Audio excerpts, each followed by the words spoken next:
nhớ rằng tới giờ phong như sọc là cụ đông xa cứ nô nô cụ giờ cắm tuần cho mấy giờ sọc phố sọc chùa nô nô cụ giờ cho mấy một lon chiếc cá nô nô cụ tu nà lùa ha cụ tu lànไปตัวไปแหลงห่อnô nôแต่ไปcụ giờตัวล้อchiếc cáหนูอยากคลิปแรกๆคือกูว่าเกี่ยวกับไปมงร้อนยี่ไอยอมั่วเรื่องผิดพลาดเลยจังรอถอนไม่หลังลึกสื่อห้าหอยยังไม่เล่นติดและใส่คลิปหนูแต่ป้างกดไลค์กดแชร์กดติดตามเจ้ากูห้าไอสู้กูสามารถซ่าหรือว่าคลิปจะไปแซ่หอยเอกว่าจะนันดาวจะไม่ชเล่นจะตัวเจออีกแล้วนะคะ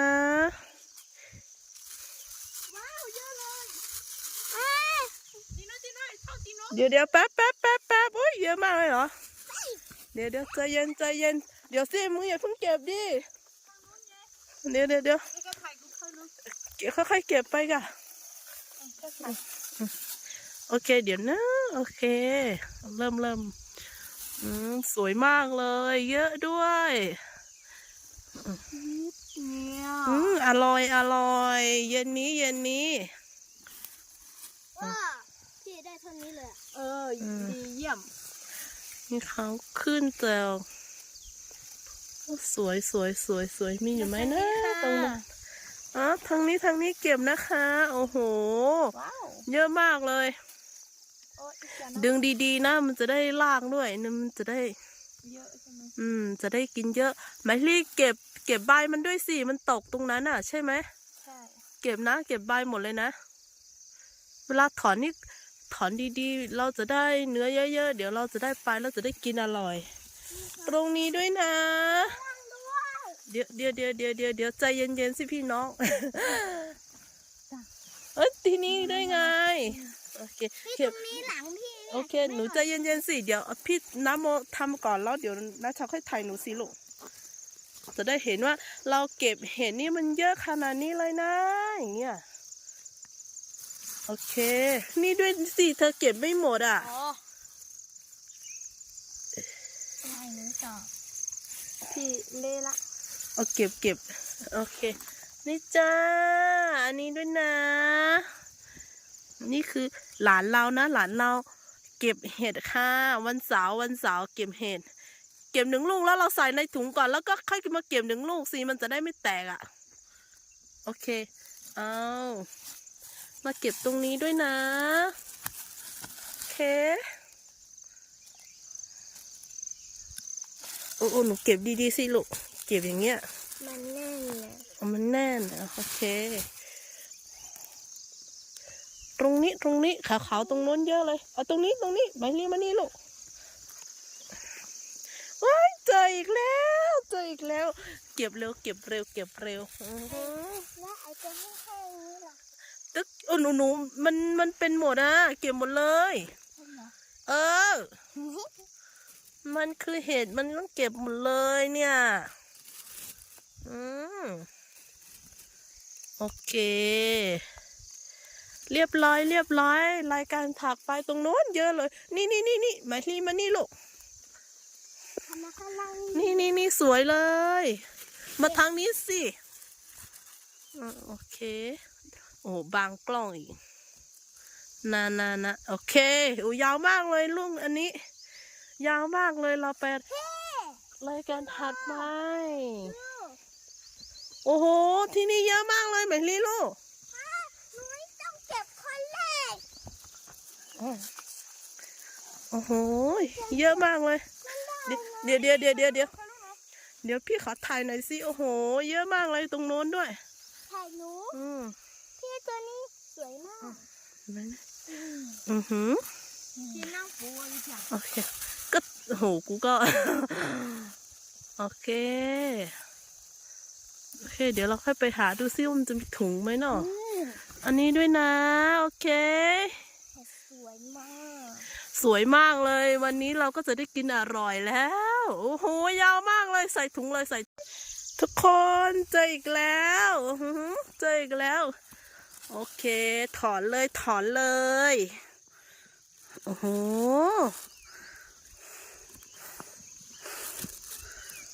อันนี้ แมลงกินไปบ้างแล้วอือหือ อันนี้กิน สวยมากเลยค่ะ ไปไหนเหรอ อ้าวทุกคนมีนี่ค่ะ ไปทางนู้นมาสิ เลย โอ้โห สวยมากเลย บานเต็มที่ โอ้ย ได้กินอันนี้แบ อื บ ม เต็มคำ ดึงขึ้นเลยลูก ดึงเลยค่ะ โอ้โห ไหนดูสิ นี่ โอ้โห นี่นะคะทุกคนสวยมาก ใหญ่มากด้วย สวยมาก ใหญ่ด้วย นี่นะคะวิถีชีวิตคนบนดอยนะคะ กินอาหารตามฤดูกาลนะคะ ช่วงนี้เห็ดออกนี่โอ้โหอร่อยมากเลยทุกคน เอาไป อื ต้ม มเก็บแป๊บเดียวก็จะเต็มถุงแล้ว โอเค เริ่มพอจะปปุ่นยี่ห้ามาเออโอเคโชว์กล้องด้วยโชว์กล้องด้วย มองกล้องด้วย โอเค ใส่ถุงได้ ดอกต่อไป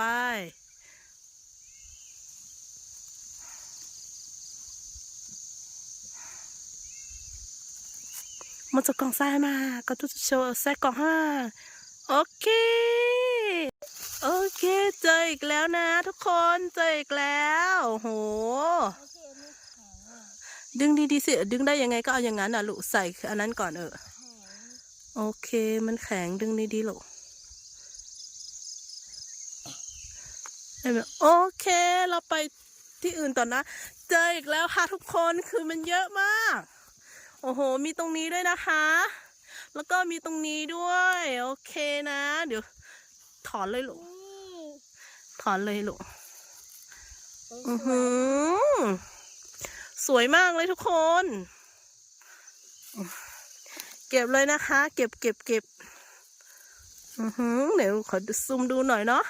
ว่าเห็ดมันสวยขนาดไหนทุกคน คือแบบวันนี้มานี่หมันมากเลย คือแบบโอ้โหนี่ทุกคน อืม ด้วย ใช่แล้วมีเยอะมากเลย เดี๋ยวขอเก็บหน่อยสิอือหืออันนี้นะอันนี้ เราจะพอไหมเนี่ย ว้าวตายละวันนี้นี่เราหมันมากเลย เก็บทั้งสวนทั้งไร่ โอ้ใช่แล้วโอ้โห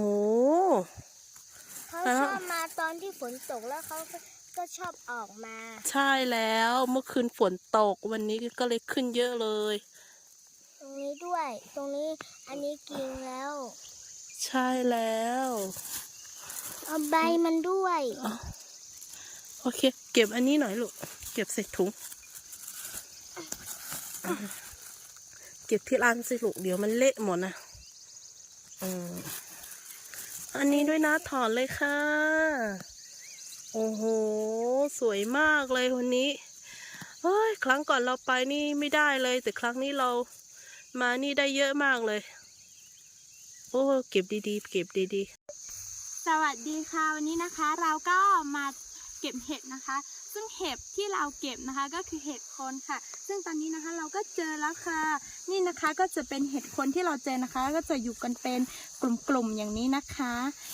วิธีการเก็บเห็ดนะคะก็คือเราจะต้องดึงออกมาทั้งรากทั้งโคนแบบนี้นะคะ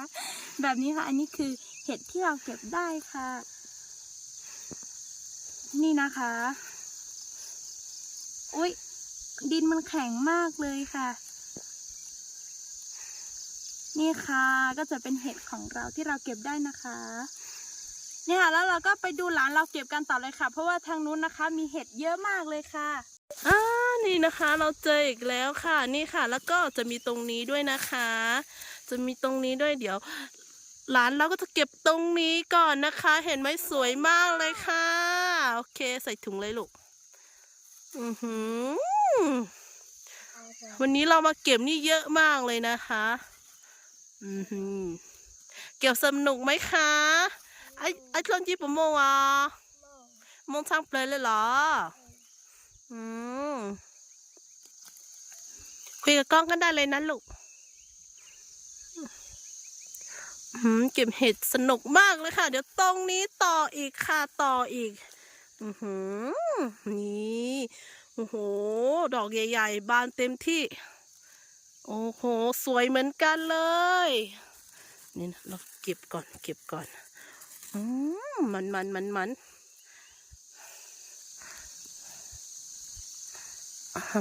ได้ไหมลูก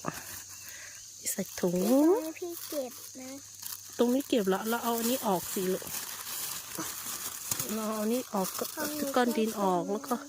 เก็บทรายโอ้โหสุดยอดวันนี้ เต็มถุงเลย โอเคเต็มถุงแล้วเนี่ยเดี๋ยวเราต้องหาเรื่อยๆซิว่าวันนี้เราจะหาได้แค่ไหนนะเจออีกแล้วนะทุกคนนี่ค่ะเดี๋ยวจะซูมให้ดูเนาะโอ้โหสวยมากเลยกำลังขึ้นมาจากพื้นเลยนะทุกคนเก็บเลยสวยมากโอ้ยพี่มันไม่ได้ เก็บได้เท่าที่เก็บได้แหละสวยมาก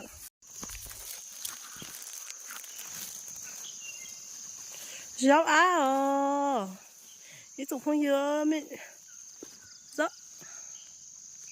rau á mà rau cám sang plơเลยmò sang plơ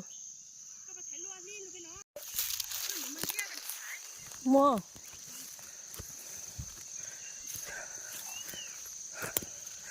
เจออีกแล้วนะคะทุกคนซื้อห้านัวมาdân dân đào sang plei là nó món nào khó lưu tăng nó món nào khó lưu tăng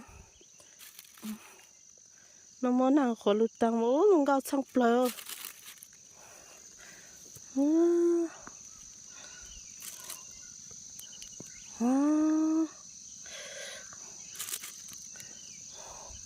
lỡ nó tôi mà một sát tôi ta rồi bún dân đào sangเลยเยอะมากเลยนะทุกคนมันมีตรงนี้ด้วยนะโอ้โหตรงนี้จะมาเก็บกันทุกคน เดี๋ยวนะโอ้โหสวยมากเลยแล้วก็ตรงนี้ด้วยนะเดี๋ยวพาดูก่อนเนาะโอ้แล้วก็ตรงนี้ก็มีโอ้ยเดี๋ยวอันนี้ก็เยอะมากเหมือนกันนะทุกคนนี่โอ้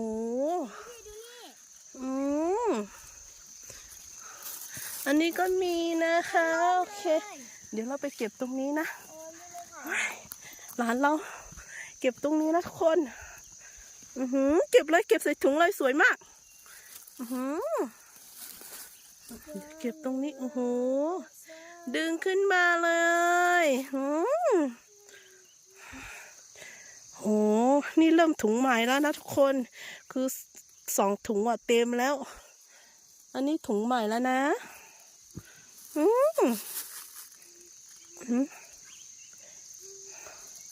ไปเก็บเลยลูกเก็บตรงนี้ลูกโอเคเก็บเลยดึงโอ้โหยาวมากเลยอันนั้นดีอยู่หรือเปล่าลูกเหี่ยวหรือว่ายังไง不用了哎自动的จ้ะ自动อันนี้ไม่ดีแล้วแมลงกินหมดแล้วคนคือแบบโอ้เห็ดเยอะมากเลยทุกคนเจออีกแล้วนะนี่โอ้ดอกกำลังสวยเลยอันนี้จะเจออีกแล้ว2 ดอกทุกคนเจออีกแล้วมันซูฮาวสวยเกินนี่ว้าเนาะเฮียพี่โลมาเฮียว้าลุงก็ชอบเลยว้ามีนี่ด้วยดูดาวช่างเปลือก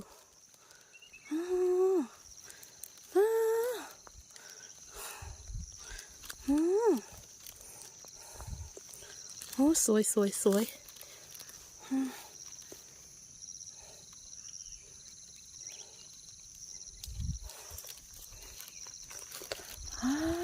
เกิน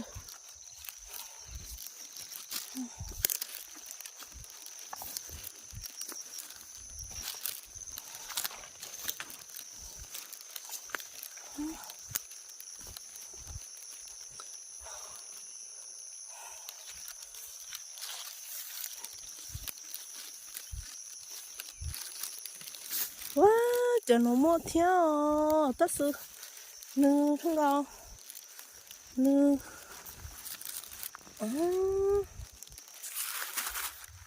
cho nó mua theo tất sự tất sự nư tôi lấy căng nó tăng na hò ngờ nư ban không ban na lắmเหมือนกันเอ็นของเราเสียงได้เกินเสียงได้คือหนึ่งบ้านนั้นได้ซอนะฮะหนึ่งบ้านนั้นได้ซอไอ้ทั้งเราทั้งเรากางม้วนนออ่ะนี่เซ่กางม้วนนอหนึ่งบ้านนั้นได้ซอกางนอหาต่อค่ะหาต่อ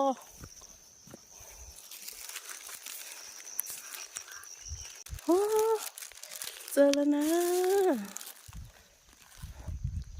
โอ้มันแต่ทำพังแล้วทำพังแล้ว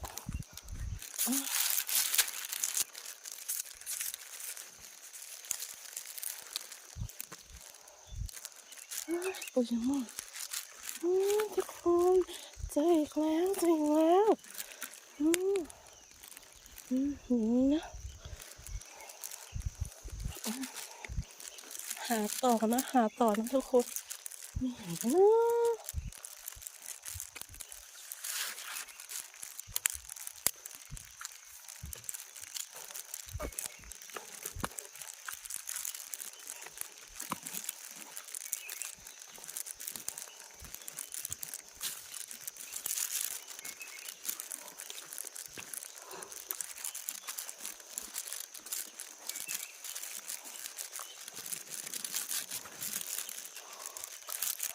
เจอแล้ว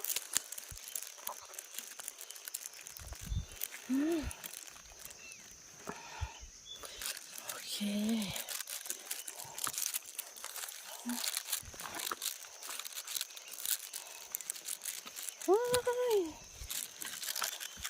เจออีกแล้วทุกคน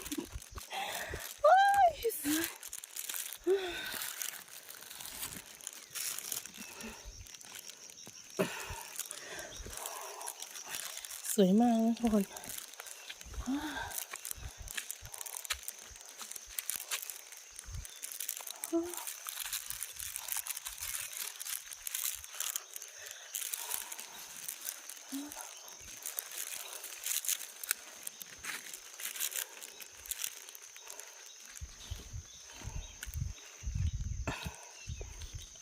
ดอกเล็กๆเด้อ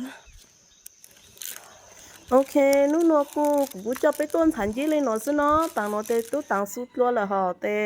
ไปกูตัวเล่นยี่นันดาวฮะเตไปอยู่จากการมุ่งใจเลยฮะเตคลิปหนอเตไป做จะคลิปหนอเตไป做ลูซินซ์หมดหนอสิฮะไป做甚至做คลิปหน้าฮะว่าจอนดันดาวจะไม่ชดเล่นสตู